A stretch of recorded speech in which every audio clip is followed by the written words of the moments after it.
Let's turn to politics now. A week today, voters in Doncaster will head to the polling stations to choose who they want to be their next mayor. 12 candidates are in the running, and some of them have been debating local issues today. Our political editor, James Vincent, was there. He joins us now from Doncaster. James, I know how much you love a mayoral debate. Yeah, Amy, there's been a few in the last few years, hasn't there? And it's not long now till Doncaster gets to choose its new mayor. In fact, a lot of people might have already voted because they might have put their postal votes in already. Most of Yorkshire's having a year off from elections this time around. It was quite a big year last year, wasn't it? Derbyshire, Nottinghamshire having local elections, and Doncaster, as you say, will be electing a mayor. But there's so many mayors knocking about these days that we thought we'd better explain exactly which one we're talking about tonight.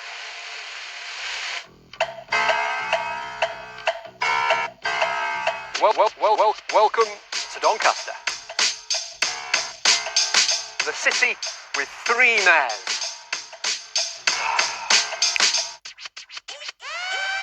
There's the one with the gold chains, there's the one that runs the city council, there's also the mayor that's in charge of all of South Yorkshire. We're not talking about that, or the one with the chains.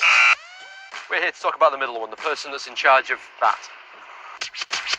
Doncaster's obviously got a council like everywhere else, but they've got one person in charge of making decisions on the bins and stuff rather than a group of people making decisions for the city. We've been talking about mayors a lot recently, but this is nothing new for Doncaster. They've been doing it here for 23 years.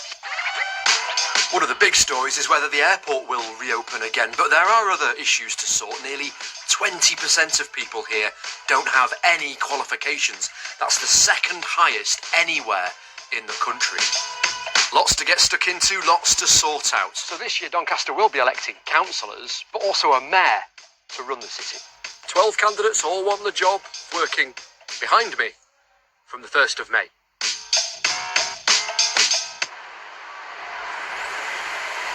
We're in the centre of Doncaster this evening, but earlier today we were up in Bentley, just a couple of miles up north the A19 and across North Bridge with some of the candidates, because Radio Sheffield were having their mayoral debate, and we caught up with some of them after. Not all of them turned up, but this is what they said to us. Radio Sheffield. Good morning and welcome to Doncaster, where we are going to be having a live discussion. There's a week to go until Doncaster chooses a new mayor, and the candidates were in Bentley with Radio Sheffield for their debate today. Of the invited 7, only 3 candidates turned up, picking their way through topics like the airport, the city centre, and of course that old election favourite, potholes.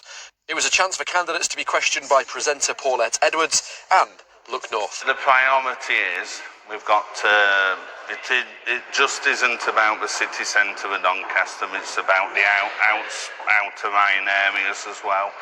And we've got to work more as a team. City centre needs sorting out. We need to get the airport open. They're the 2 main things. The city centre is not safe for women and girls at the moment, especially. Lots of shops are really, really struggling. Beggars on the street, there's filth on the street, people don't like it. My priority is getting the airport over the line to bring jobs and growth and economic prosperity to the town, not only Yorkshire, but wider afield. For many people, that'll be the first chance they've had to hear from who they might vote for. Just a week to go for them to decide. So, as I said, 12 candidates in the selection. We'll bring them up on screen for you now so you can see the list of all 12. 7 of those candidates were invited to the debate for Radio Sheffield today and to talk to us. Only 3 of them, as you saw, turned up. They were all asked to give us a minute manifesto, so you can hear them on BBC Sounds. Radio Sheffield's mayoral election special is on BBC Sounds for you to listen to. And you can read what the candidates have had to say as well. We've been in touch with them for words on the BBC website to tell us exactly why they think they should be elected as mayor of Doncaster. Loads on the BBC website about what the mayor is, what they do, what people in Doncaster think are the big things. And the debate was really interesting today. The airport got a lot of airtime as well. What's going to happen with the airport? There's that plan in place at the moment, but of course that depends on who exactly wins this election next Thursday. But also that stat that I told you about earlier, 20% of people in Doncaster not having any qualifications. What are the mayoral candidates going to do to improve improve education in Doncaster, make sure that people can get jobs at that new airport if it does open. There's lots to talk about. I would recommend getting on the website, getting on BBC Sounds. We'll be following it through till Thursday. We'll be speaking to the candidates again before then, I'm sure. But yeah, everybody's got to make their mind up, and they've only got a week to do it, Amy. James, thank you. And if you live in Doncaster,